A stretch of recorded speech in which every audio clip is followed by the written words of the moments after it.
تھا حضرت دہیہ کلبی. کیا نام تھا بولیے؟ حضرت دہیہ کلبی. بڑے خوبصورت تھے، بڑے حسین تھے. خواتین ان کو ستونوں میں چھپ چھپ کر دیکھا کرتی تھی، اتنے حسین تھے. بلکہ مجھے کہنے دیجئے کہ حضرت جبریل امین نے بھی جب انسانی شکل میں آنا ہوتا تو حضرت دہیہ کلبی کی شکل میں آتے. وہ صحابی جب آقا علیہ السلام نے ان کو پہلی بار دیکھا تو حضور نے خواہش کی، دل ہی دل میں خیال آیا، مولا اتنا حسین، اس کو میرا کلمہ بھی نصیب فرما دے. بس یہ دل میں خیال آیا. صبح کے وقت حضرت دہیہ کلبی ایمان کے لیے حضور کی بارگاہ میں موجود تھے. آئے، عرض کی، یا رسول اللہ صلی اللہ علیہ وسلم، یا رسول اللہ میں کلمہ طیبہ پڑھنے کے لیے تیار ہوں، لیکن مجھ سے ایک ایسا گناہ ہوا ہے کہ مجھے یقین ہے کہ کلمہ طیبہ پڑھنے کے بعد بھی میری دعا اور میرا ایمان اللہ کی بارگاہ میں قبول نہیں ہوگا، مجھے معافی نہیں ملے گی. حضور نے پوچھا کیا؟ فرمایا یا رسول اللہ میں اپنے قبیلے کا سربراہ تھا اور میں نے اپنے قبیلے کی 70 بیٹیوں کو زندہ درگور کیا ہے. کتنی بیٹیوں کو؟ 70 بیٹیوں کو زندہ درگور کیا ہے، زندہ درگور کیا ہے. آقا علیہ السلام کی آنکھیں چھم چھم برسنا شروع ہو گئی، چھم چھم برسنا شروع ہو گئی. وہ رحمت للعالمین، یا رسول اللہ کیا میری بخشش ہو جائے گی؟ حضور نے فرمایا تو نے قرآن مجید نہیں پڑھا؟ اللہ پاک فرماتا ہے ان اللہ یغفر الذنوب جمیعا. جب کوئی مولا کی بارگاہ میں آ جاتا ہے، جب کوئی توبہ کر لیتا ہے، جب کوئی کلمہ طیبہ پڑھ لیتا ہے، یا رسول اللہ صلی اللہ علیہ وسلم جب کوئی ایمان میں آتا ہے، جب کوئی آپ کی بارگاہ میں آ جاتا ہے تو اللہ پاک کا یہ اعلان ہے، اللہ پاک اس کے 1 2 3 4 5 گناہ نہیں، سارے کے سارے ہی معاف فرما دیتا ہے.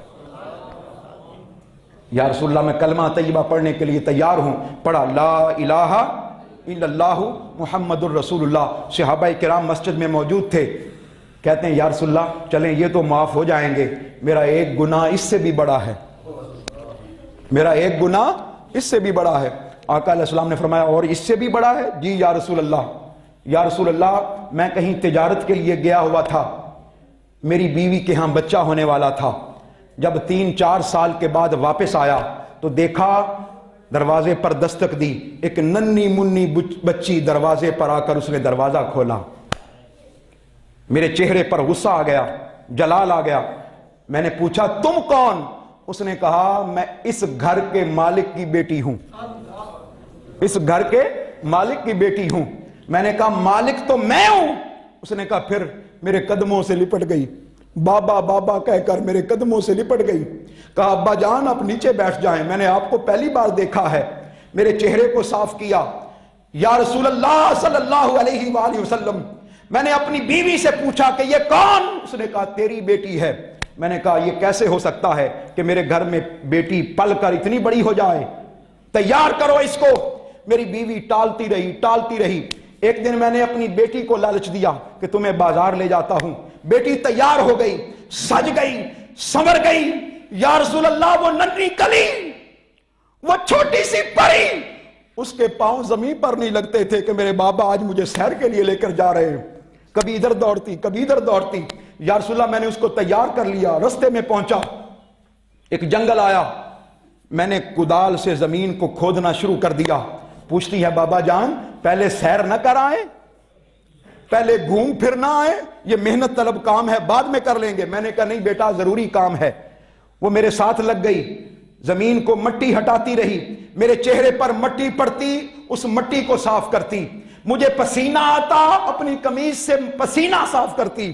یا رسول اللہ صلی اللہ علیہ وسلم حضرت دہیہ کلبی بھی چیخیں مار کر رو رہے ہیں، آقا علیہ السلام بھی زارو قطار رو رہے ہیں، صحابہ کرام بھی رو رہے ہیں. یہاں تک کہ وہ عرض کرتے ہیں یا رسول اللہ میرے دل میں ذرا رحم نہ آیا. جب گڑا گہرا ہو گیا میں نے بیٹی کو دھکا دیا، پہلے گھٹنوں تک مٹی ڈالی، پھر سینے تک ڈالی، پھر میں نے اس کے کندھوں پر ڈالی. جب اس کی سانس بند ہونے لگی اس نے ہاتھ جوڑ دیے، کہا ابا جان آج کے بعد باہر جانے کے لیے بھی اصرار نہیں کروں گی، کھلونوں کے لیے بھی اصرار نہیں کروں گی، مجھے معاف کر دو ابا جان، آپ کے گھر میں باندی بن کر نوکرانی بن کر رہوں گی، خدمت کروں گی۔ یا رسول اللہ میں نے پانی مٹی اور ڈال دی، مٹی اور ڈال دی، اس کی چیخیں بلند ہوئیں۔ یا رسول اللہ اب مجھے وہ اس کی چیخیں سونے نہیں دیتی، رات کو سوتا ہوں تو اس کی چیخوں کی آواز کانوں میں آتی ہے۔ یا رسول اللہ مجھے اللہ رب العزت کی بارگاہ میں بڑی امید ہے، لیکن مجھے پتا ہے کہ میرا یہ گناہ معاف نہیں ہونے والا، یہ گناہ معاف نہیں ہونے والا۔ آقا علیہ السلام جو کہ رحمت للعالمین ہے، جو کہ بخشش کے پروانے سناتے ہیں، جو کہ فرماتے ہیں ابو بکر فی الجنہ، عمر فی الجنہ، عثمان فی الجنہ، علی فی الجنہ، ابن مسعود فی الجنہ، ابن عباس فی الجنہ، کعب فی الجنہ، ابو ذر غفاری فی الجنہ، جو جنت کی بشارتیں دینے والے ہیں۔ میں نے حدیث پاک میں پڑھا ہے حضور نے 100 صحابہ کو جنت کی بشارت دی۔ کتنے صحابہ کو؟ 100 صحابہ کو جنت کی بشارت دی۔ میرے آقا علیہ السلام بھی خاموش ہو گئے، خاموش ہو گئے، پتہ نہیں اللہ کو کیا منظور ہے۔ فوراً جبریل امین آئے، فرمایا اے میرے پیارے مصطفیٰ، اللہ پاک فرما رہا ہے کہ آپ کا کلمہ پڑھنے کے بعد، آپ کا چہرہ تکنے کے بعد، آپ کے سامنے اعتراف کرنے کے بعد اللہ رب العزت نے اس شخص کا یہ گناہ بھی معاف کر دیا ہے۔